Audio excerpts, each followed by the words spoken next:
This is the story of my backpacking trip through South America. I start in Ecuador, where I will learn Spanish and see other parts of the country. I continue traveling through the Colombian landscapes, from the desert to a 4-day hike in the jungle to the lost city.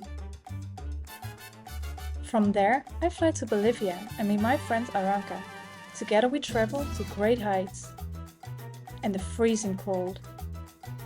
In Argentina, I only visit the northern part and check out the area of Salta and Buenos Aires. I cross the border to Brazil to see the Iguazu Falls and end the trip in Rio de Janeiro.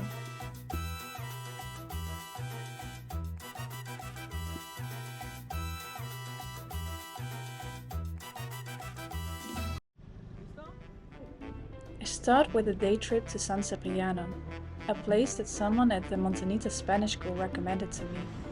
Because there weren't enough people to do an organized tour, I ordered a motor taxi to bring me to this place.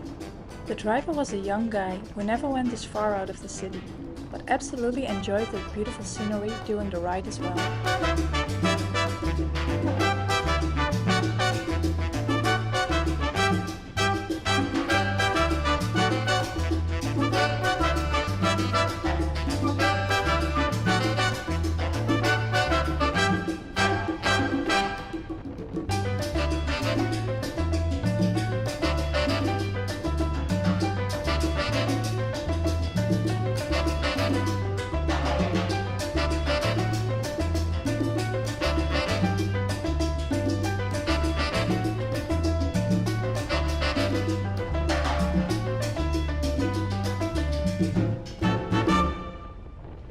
When I arrive, I cross a sketchy bridge and go to the brujitas, a railway where motorcycle-driven vehicles ride you to San Cipriano.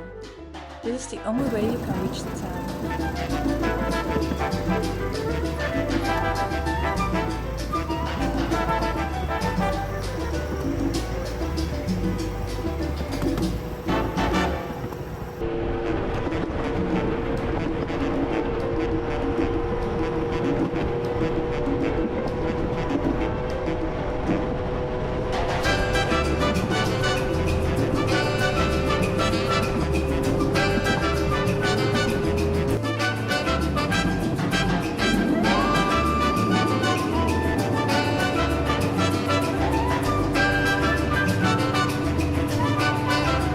Upon arrival, I go look for a guide to take me to the waterfalls. The main river is crowded with people swimming and playing in the water.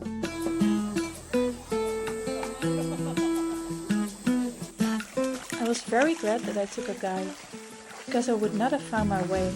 We were crossing streams, walking on very slippery parts of clay in the middle of the jungle. It took us a good 25 minutes to arrive at the first waterfall.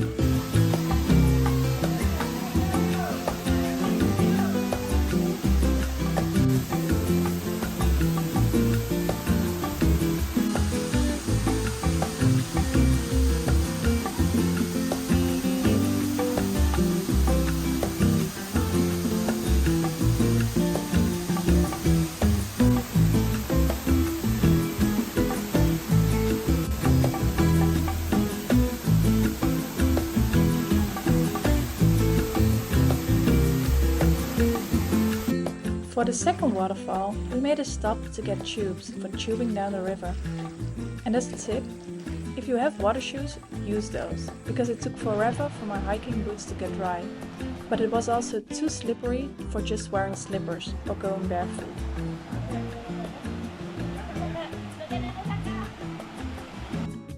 Then we came across another waterfall, where we could go swimming before we hit the place where we could start tubing.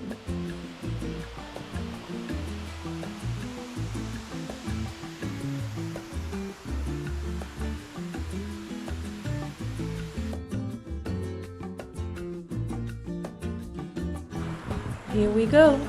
Sitting relaxed in a tube and start away down the river.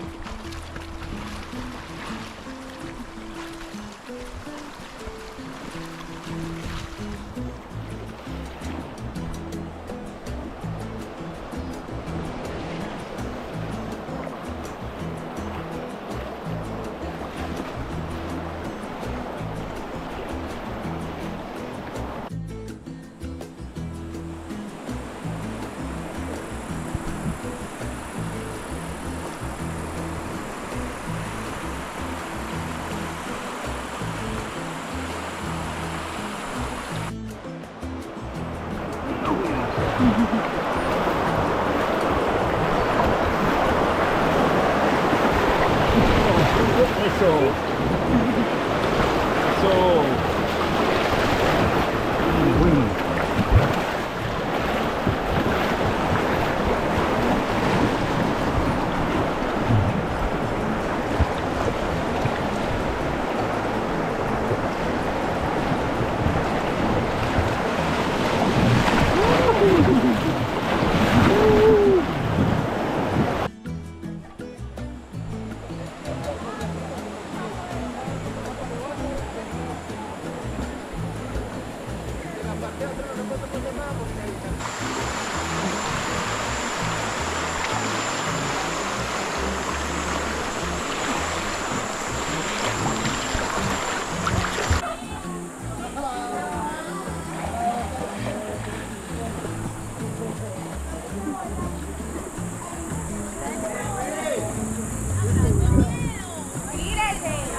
While waiting for the brujita, this sweet little girl keeps me company while braiding my hair.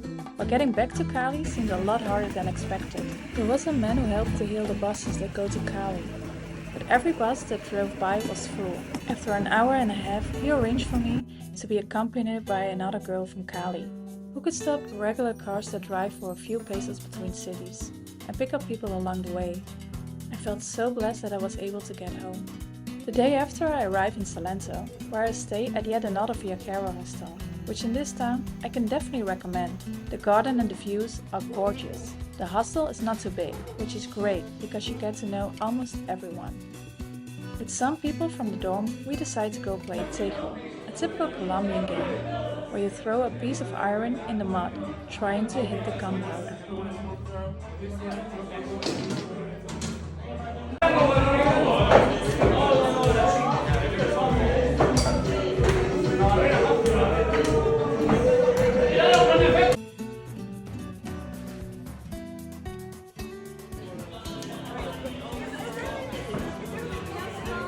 It was definitely harder than expected.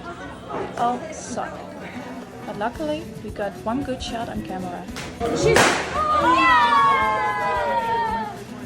The next morning, I wake up with a lovely breakfast with a wonderful view. Then I'm heading into town. It is a World Heritage Site, so it is great just to wander around.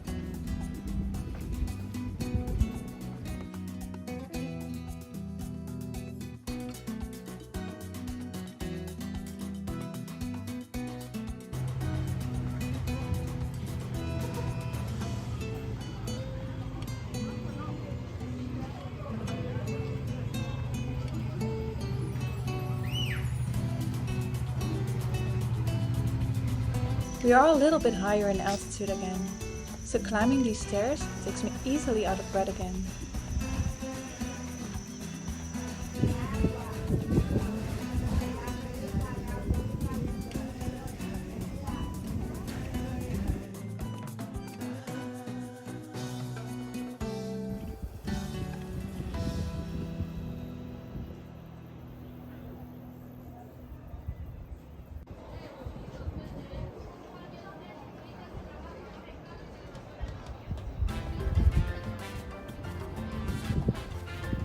After visiting the highest point, I return to the center and enjoy a coffee.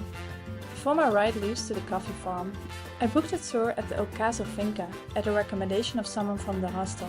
At the farm, we are getting a tour through the whole coffee making process. This coffee is different. Robusta coffee, we're gonna see it from 100 to 900 meters above the sea level. Meanwhile, on the Arabic coffee, we got first that the flavor is sweeter. They also got less caffeine on the grains, which means they are more susceptible to some diseases that we can get on the crops.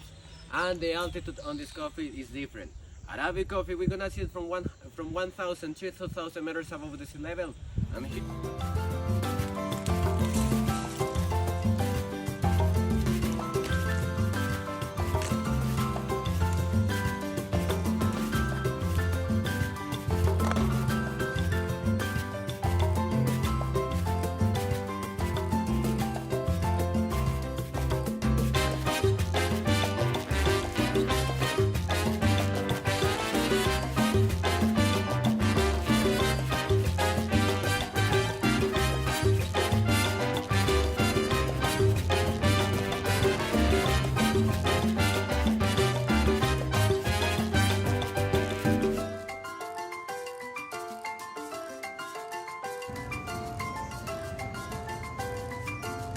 After learning about the process of the bean, we are now going to the preparing and tasting process.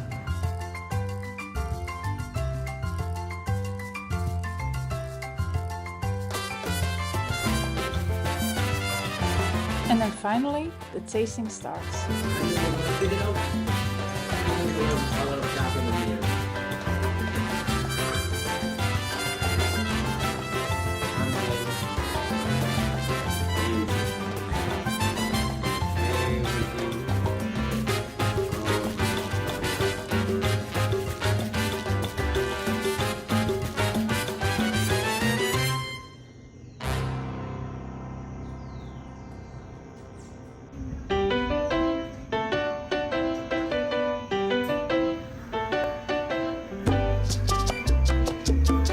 After visiting the coffee farm, I meet a big group of people in the hostel, who are mainly from France and the Netherlands.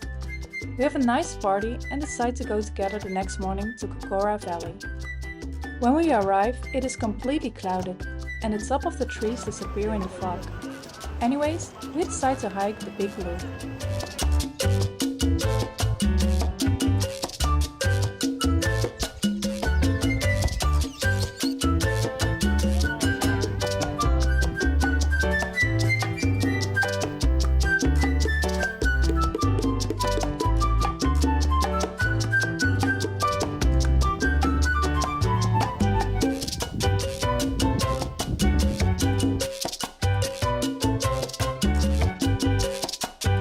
On our way to the first viewpoint, the fog keeps getting worse and worse.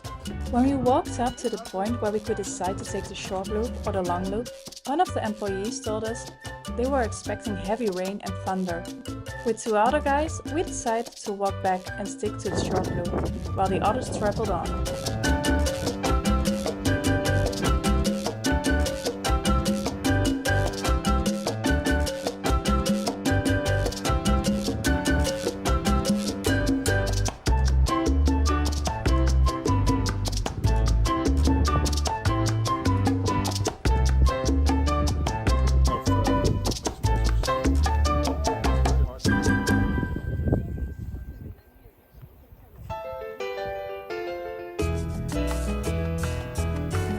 The lower we got, the better view we had.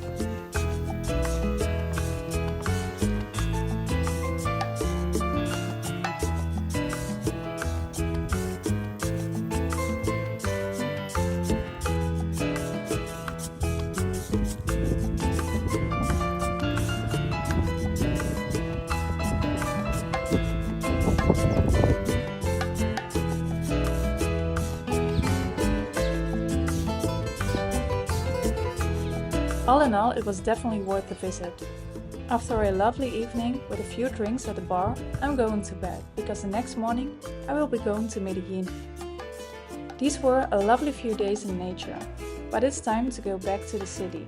Next stop is Medellin, where I catch up with a friend and visit Comunidad Person. I will take a small break on the island and then visit Cartagena.